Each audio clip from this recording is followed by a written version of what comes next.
وخلاقي وحرزي وموئلي. So I wanted to then quickly just talk about lowering the gaze. I want to take the example of one of the companions of the Prophet ﷺ. His name was Tha'laba ibn Abdul Rahman.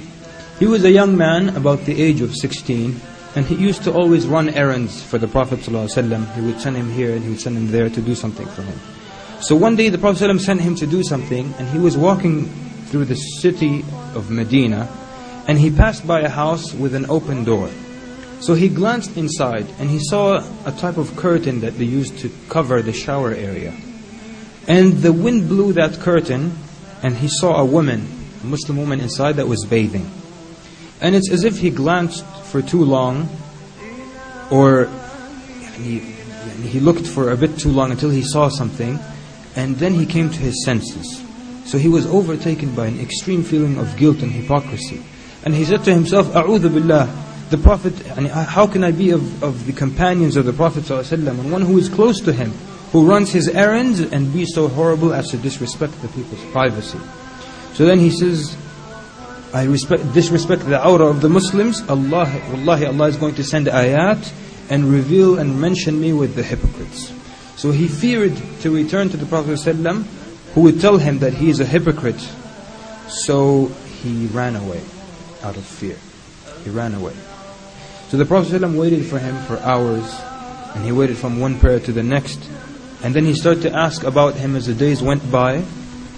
And then the Prophet ﷺ would ask, have you seen Tha'laba?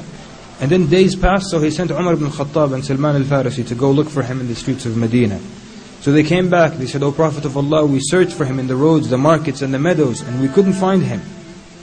Perhaps he'll come back. So the Prophet ﷺ waited. And then after a while again he said, Ya Umar, Ya Salman, go and look for him in the outskirts of Medina. So they went and they came to a set of mountains between Mecca and Medina, where some nomads were herding their goats. So the nomads saw that they were looking for something. So they asked them, are you looking for something? They said, we're looking for a boy, his description is this and that. So they said, perhaps you are looking for al-fata al-bakka, perhaps you're looking for the young man who's always crying. Umar says, I don't know about that, but we're looking for a boy who's this tall and this is his complexion, and he looks like this and that.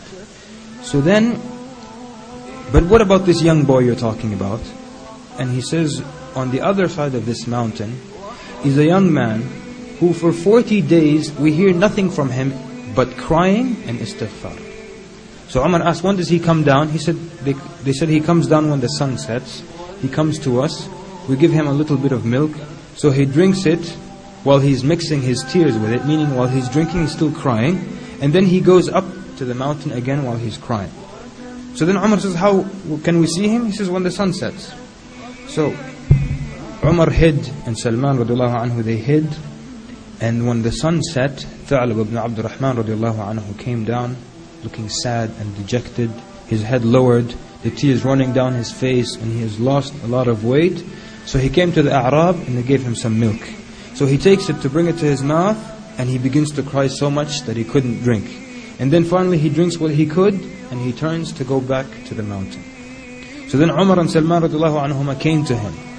And when he saw them, he was so scared. He says, what do you want from me? They said, the Prophet ﷺ wants you. He says, what does he want from me? He said, I don't know. He says, did Allah reveal ayat about me? They said, we don't know. Has Allah mentioned me with the hypocrites? They said, we don't know. He says, people, please do not embarrass me and leave me to die alone on the side of this mountain. So they said, wallahi, we won't leave you. So he struggled, but they took him back to Medina. And they took him to his home, and he was crying harder than ever. So then Umar went and told the Prophet ﷺ, we found Tha'laba ibn Abdul Rahman. He said, where did you find him? He said, we found him on the side of a mountain, and he's at home now, you can visit him if you like. So the Prophet ﷺ went and entered upon him. And when he saw the Prophet ﷺ, he was so scared, and he screamed out, Ya Rasulullah, Anzal Allahu fiyya ayat. Has Allah revealed ayat about me? The Prophet ﷺ said, Kalla. He said, no. Has Allah mentioned me with the hypocrites? The Prophet ﷺ said, no. So then he cried, he increased in crying, and the Prophet ﷺ sat near him, And he took his head and he put it on his blessed thigh, sallallahu alaihi wasallam. So then Tha'laba cried and he said, O Prophet of Allah, remove a head that is full of sins and transgression from your thigh. I am lesser and not deserving. And the Prophet ﷺ said, no. So then the Prophet ﷺ asked him, he said, Ya Tha'laba, ma tarju ya Tha'laba, what do you wish for? And he said, I wish for the mercy of Allah subhanahu wa ta'ala. And he asked him, then what are you afraid of? He says, I am afraid of the punishment of Allah. And he says, وَمَاذَا تَتَمَنَّى, and what do you hope, what do you wish for? He says, أَتَمَنَّى, that I wish for the forgiveness of Allah Azza wa Jal. So the Prophet ﷺ then made dua for him while he's crying, saying, أَسْتَغْفِرْ لِي يَا رَسُولَ اللَّهِ, ask forgiveness for me, O Prophet of Allah. Suddenly, Tha'laba radiallahu anhu, he jolted, he shook. So the Prophet ﷺ, he says to the Prophet ﷺ, I feel as though ants are walking between my flesh and my bones, like something is walking between my flesh and bones. So the Prophet ﷺ said, أَوَتَجِدُ ذَلِكَ يَا ثَعْلَبَ, do you feel that? He said, yes. He says, that is death. It is coming to you. So then he kept saying the shahada, astaghfirullah, la ilaha illallah, until the soul left his body. So then when he died, the Prophet ﷺ washed him and covered him and led the prayer over him. And while they were carrying him to the cemetery, the Prophet ﷺ was walking behind his body, but he was walking on the tip of his toes, as if it were very, very crowded. So then Umar says to him, Ya Rasulullah, tamshi ala atrafi qadamayk, وَالنَّاسُ قَدْ أَوْسَعُوا لَكَ. You're walking on the tip of your toes, but the people have given you a lot of room. So he says, Ya Umar, وَيْحَكَ ya Umar, may Allah have mercy on you, Umar. Wallahi, I do not find a place to put my foot because of how the angels are crowding me over him. Brothers and sisters in Islam, Anas radiallahu anhu said that, he says to the generation after the companions, you imagine certain sins to be more insignificant than a straw. Something like a straw, which is very insignificant. But at the time of the Prophet ﷺ, we used to count them among those things that can destroy a man. And in this story, Tha'laba ibn Abdurrahman radiallahu anhu, he did something. He took a gaze, but it became so much of a weight, that sin. And this is something that so many people have taken for granted. Looking at images of women in magazines, on television, on the internet. And people have become so used to it that they don't even think about it. How many people think of lowering their gaze from the newscaster?